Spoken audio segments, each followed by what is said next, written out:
Attorney Stephen Shapiro may have been amused on the way into court. He would not be laughing later on the way out. For 14 months, Shapiro was guardian for Dr. Mark Murphy, whose Alzheimer's at age 85 had led a relative to request court-ordered financial oversight. Murphy, which isn't his real name, he asked not to be identified to ensure privacy and security, had amassed millions in the stock market. Mr. Shapiro far exceeded his duties. What Carol DeFritsch, who was appointed by the court to independently evaluate the Murphy case, is talking about is Shapiro's billing record. The attorney billed for all but 10 calendar days in a 6-month period. And on May 10th of last year, Shapiro actually billed for 42 hours of work, $12,600 on a single day. Maybe most amazing is that after reviewing the bill, the original judge in the case, Diane Lebedev, ordered it paid. Only later, when the Murphy family became concerned and hired a law firm to investigate, was the overbilling uncovered. Shapiro, who said it was a clerical error, refunded the money. At the same time, Judge Lebedev agreed to the Murphys' request that she get off the case. Enter a skeptical and critical Judge Richard Lowe, who Friday summoned Shapiro to court. The judge said there are some serious accusations against you, demanding to know about the billing and also about a proposed trust which would have continued to pay Shapiro as trustee even after Dr. Murphy's death.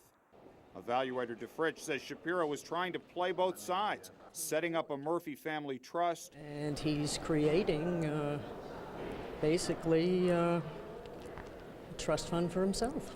In court, along with other attorneys he'd brought into the Murphy case, all influential members of the New York County Lawyers Association, as is original Judge Lebedev, Shapiro tells Judge Lowe, "I did the best job I could."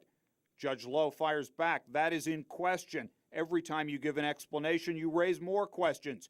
Shapiro, "I certainly did not cause any waste to the estate. That is a false accusation."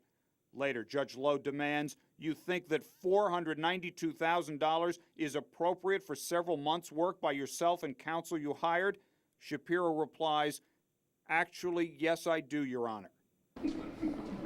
Departing minutes after the judge's grilling, Shapiro was speechless.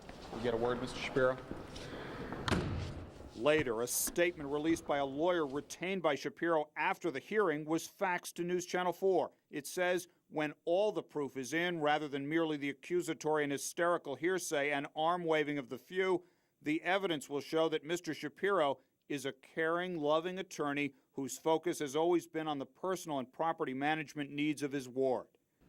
Back at the courthouse, other attorneys who billed the incapacitated ward, Dr. Murphy, for tens of thousands of dollars also had little to say on camera. We're dealing with it in court.